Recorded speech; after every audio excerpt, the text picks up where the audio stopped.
The Life and Adventures of Santa Claus. Chapter 7th. The Great Battle Between Good and Evil.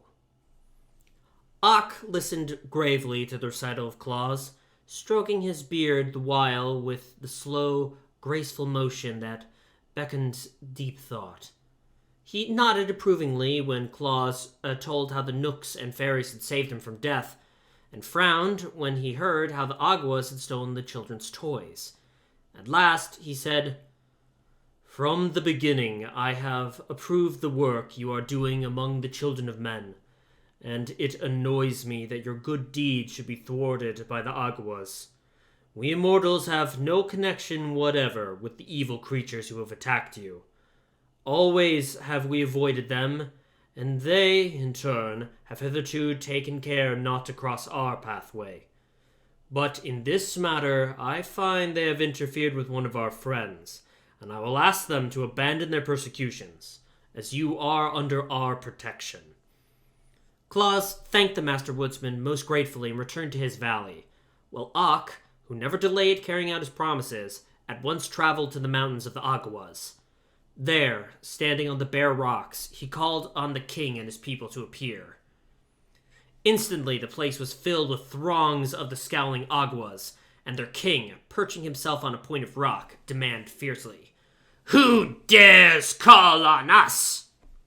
"It is I, the Master Woodsman of the world," responded Ock. "Here are no forests for you to claim," cried the king angrily. "We owe no allegiance to you, nor to any immortal." "That is true," replied Ock calmly. "Yet you have ventured to interfere with the actions of Claus, who dwells in the Laughing Valley and is under our protection." Many of the Aguas began muttering at the speech, and their king turned threateningly on the Master Woodsman. "You are set to rule the forests, but the plains and the valleys are ours," he shouted. "Keep to your own dark woods. We will do as we please with Claus." "You shall not harm our friend in any way," replied Ock. "Shall we not?" asked the king impudently. "You will see. Our powers are vastly superior to those of immortals, and fully as great as those of immortals." "It is your conceit that misleads you," said Ock sternly. "You are a transient race, passing from life into nothingness. We, who live forever, pity but despise you. On earth you are scorned by all, and in heaven you have no place.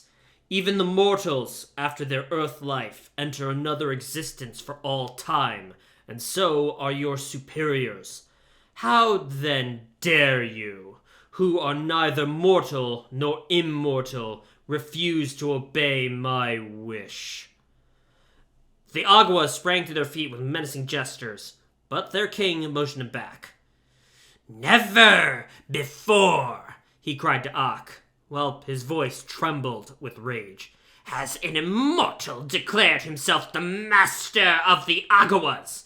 Never shall an immortal venture to interfere with our actions again. For we will avenge your scornful words by killing your friend Claus within 3 days. Nor you, nor all the immortals can save him from our wrath. We defy your powers. Begone, Master Woodsman of the world. In the country of the Aguas you have no place." "It is war," declared Ock with flashing eyes. "It is war," returned the king savagely. "In 3 days your friend will be dead." The master turned away and came to his forest of Burzee, where he called a meeting of the immortals and told them of the defiance of the Aguas and their purpose to kill Claus within 3 days.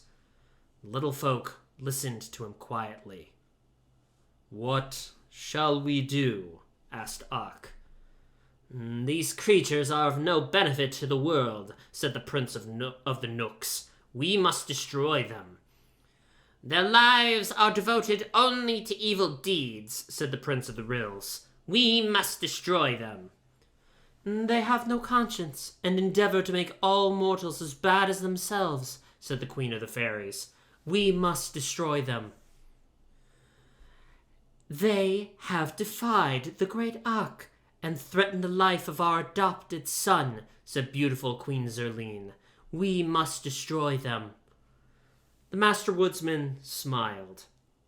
You speak well, said he. These Agawas we know to be a powerful race, and they will fight desperately. Yet the outcome is certain, for we who live can never die, even though conquered by our enemies, while every Agawa who is struck down is one foe the less to oppose us. Prepare then for battle, and let us resolve to show no mercy to the wicked. Thus arose that terrible war between the immortals and the spirits of evil, which is sung of in fairyland to this very day. The King Agawa and his band determined to carry out the threat to destroy Claus. They now hated him for two reasons. He made the children happy, and was a friend of the Master Woodsman. But since Ak's visit, they had reason to fear the opposition of the immortals, and they dreaded defeat. So the king sent swift messengers to all parts of the world to summon every evil creature to his aid. And on the third day, after the declaration of war, a mighty army was at the command of the King Agawa. There were 300 Asiatic dragons, breathing fire and consuming everything that touched. These hated mankind and all good spirits. And there were the three-eyed giants of Tannery, a host in themselves, who liked nothing better than to fight. Next came the black demons from Pantaluna, with great spreading wings like those of a bat, which swept terror and misery through the world as they beat upon the air. And joined to those were the Gozle Goblins, with long talons as sharp as swords, with which they clawed the flesh from their foes. Finally, every mountain Agawa in the world had come to participate in the great battle with the immortals.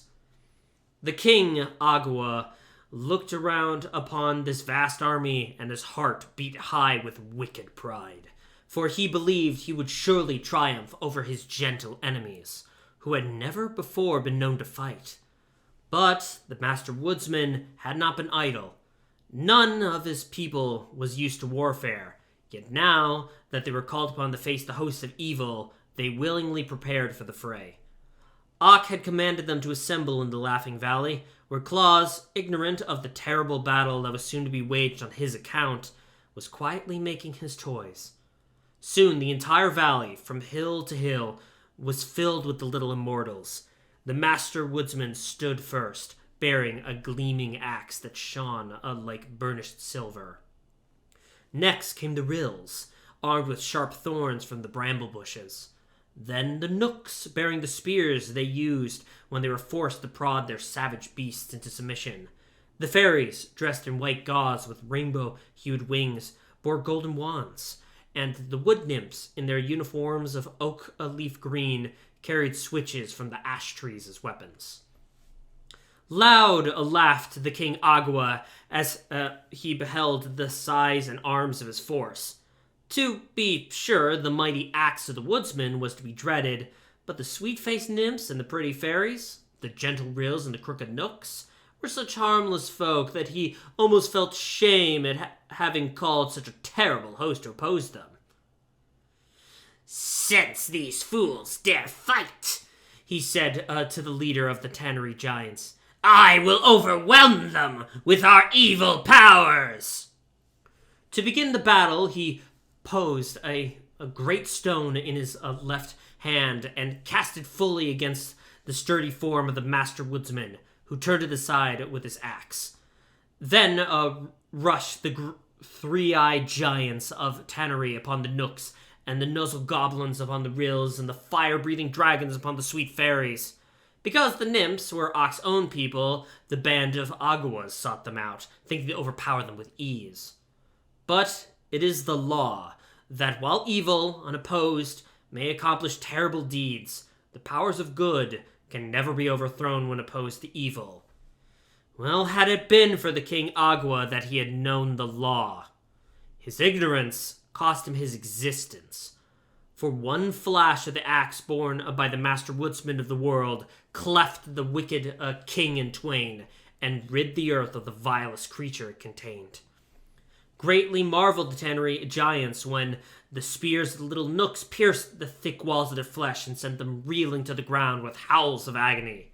Woe came to the sharp-taloned goblins when the thorns of the rills reached their savage hearts and let their lifeblood sprinkle upon the plain, and afterwards from every drop a thistle grew. The dragons paused astonished before the fairy wands, from whence rushed a power that caused their fiery breaths to flow back on themselves, so that they shriveled away and died. As for the Aguas, they had scant time to realize how they were destroyed, for the ash switches of the nymphs bore a charm unknown to any Agua, and turned their foes into clods of earth at the slightest touch. When Ak leaned upon his gleaming axe and turned to look over the field of battle, he saw the few giants who were able to run disappearing over the distant hills on their return to Tannery. The goblins had perished, every one, as had the terrible dragons, while all that remained of the wicked Aguas was a great number of earthen hillocks dotting the plain. And now the immortals melted from the valley, like dew at sunrise, to resume their duties in the forest, while Ak walked slowly and thoughtfully to the house of Claus and entered. "You have many toys ready for the children," said the woodsman, "and now you may carry them across the plain to the dwellings and the villages without fear." "Will not the Aguas harm me?" asked Claus eagerly. "The Aguas," said Ak, "have perished. Now I will gladly have done with wicked spirits and fighting and bloodshed.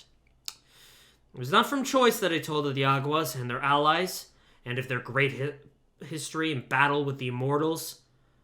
They were a part of this history, and could not be avoided.